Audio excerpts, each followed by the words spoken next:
So, Brett, what are the primary factors that determine the cost of a new roof? Sure. Well, there's a lot of different factors. I would tell you probably the two primary factors that affect it are number one, its size. So that's always a factor. Bigger roofs require more material and labor than smaller roofs, typically. 95% of the time. And then second of all, I would tell you the product that someone's choosing, meaning the difference between asphalt shingles and say standing seam metal, or between asphalt shingle three tab and which are not used a ton anymore, and architectural shingles. So a little bit on what product you're choosing to put on. Is it shingles? Is it metal? And then second of all, what's the size of that roof? And then I guess third of all is I would tell you there's something to be said for the company that's providing it. A company in good standing is going to have certain costs more so than Joe who just bought a $500 used pickup and declared himself a roofer. But you'll also have a very different experience, receive different warranties, all that different, all those other things. So, yeah. What about the kind of the complexity of the roof? Do you just have like a rectangular house with a front part of the roof and a back part of the roof, or do you have one of those old kind of New England farmhouses that's like L shaped? It had an addition put on it at some point, so it's got another section of the house that was added on later, and maybe you've got seven dormers, with windows on the second floor. Does that affect the cost as well? Absolutely, you're 100% correct, John. Is that the complexity of the roof is different? So, a home that's a very simple, two-story center entry colonial with nothing too exciting going on. Roof is pretty much a couple of rectangles. That is going to be simpler to execute than, to your point, an older home, or a home with a bunch of dormers, a bunch of angles, ridge lines. And it's not just there's a labor component to that, number one. So the simple roof goes faster; it's able to be done more rapidly. But also there's a materials portion of that. So when you think about a home with a bunch of dormers, like you say, an angle in it, a bunch of different lines in that, it's going to require more, for instance, valleys, which means cutting shingles, which means ice and water dam in the valley or metal or however it's being addressed. So there's actually a product side of that too. So number one, it goes slower. Number two, it's a more complex installation. And number three, there's probably going to be more material and also material waste in that home just because of all those different angles and valleys and shapes. So it goes a little slower, requires more material, and requires maybe some materials that you wouldn't use much of on a very simple roof. Right.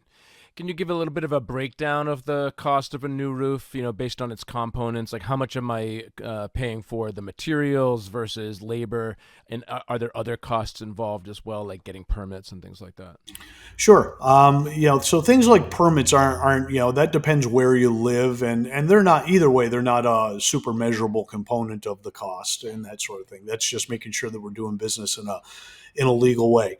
So I would tell you the two big components would be the cost of labor, okay, and the cost of materials. So you work with a larger company, they can usually acquire materials at a better price, right? Than the guy who's going down to Home Depot and buying them retail. So cost of materials is going to be a significant factor, and of course, there's different materials because there's different offerings. And then the cost of labor is also going to be the next most significant factor. So again, we talked about that simple roof.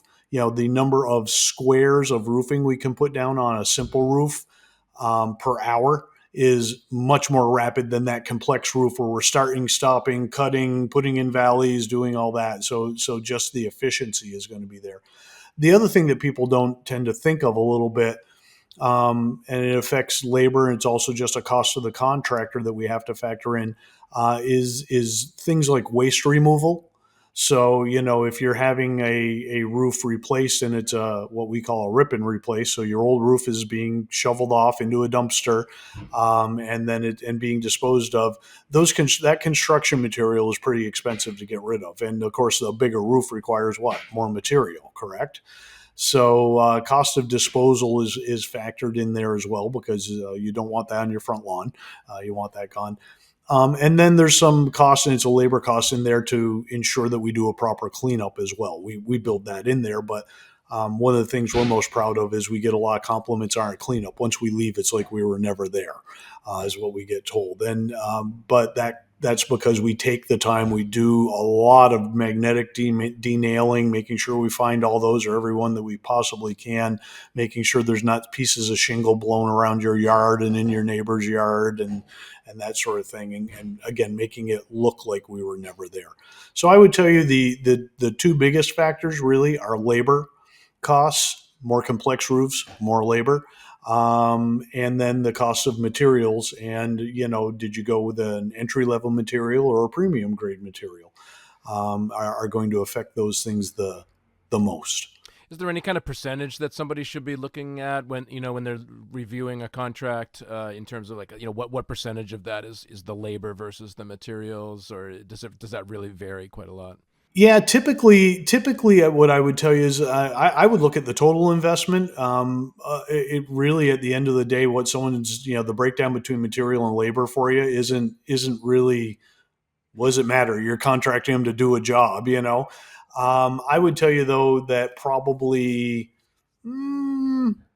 probably close to, those should probably be in close to the 50% range each. I mean, there's really two big factors there, material and labor. A lot of times things that we mentioned, like disposal, are kind of carried under that labor piece. The cost of the dumpster might be $1,500 or whatever. But what they're not thinking about is the 15 hours of man time that we had people doing the pickup and cleanup of all that sort of stuff. So I would tell you it's probably, pretty close to 50-50 between those two big components. Okay.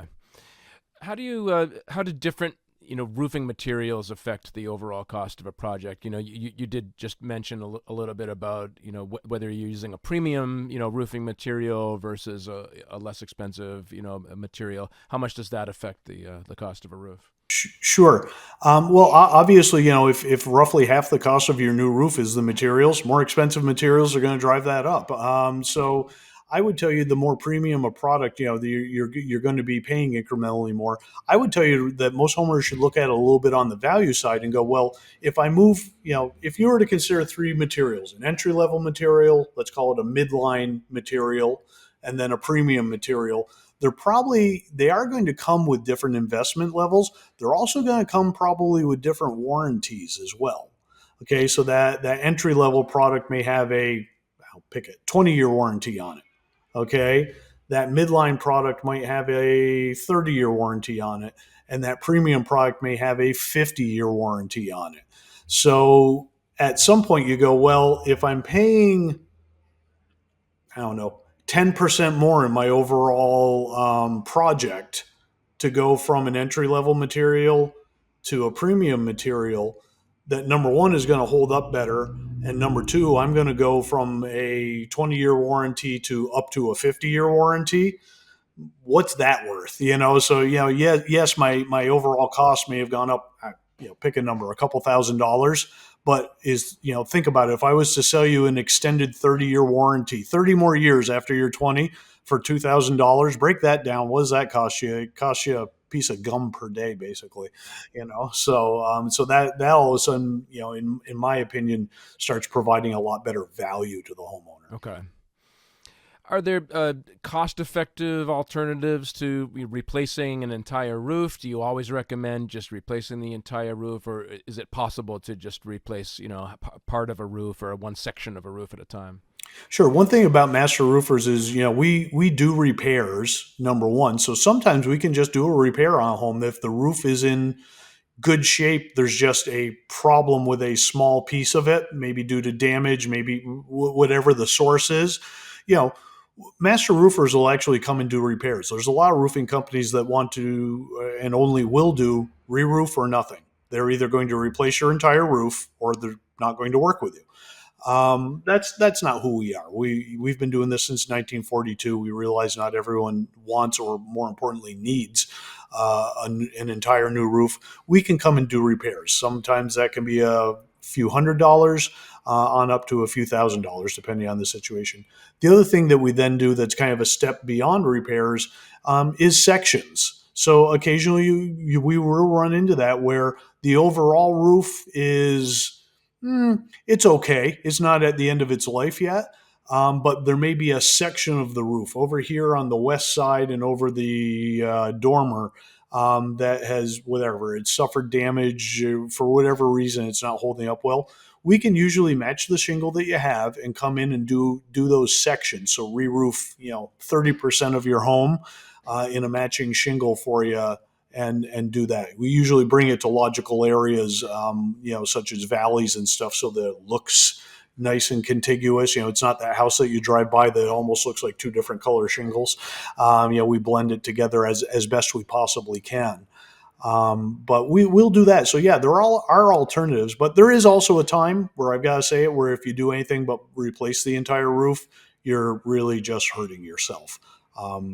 That's part of the reason that we offer financing plans for folks is not everyone's been sitting around putting money in their cookie jar waiting to re-roof, and suddenly they have a problem, and maybe they're, without financing, put in the position where they're like, I really should re-roof, but I'm going to try and get away with a repair or a partial re-roof.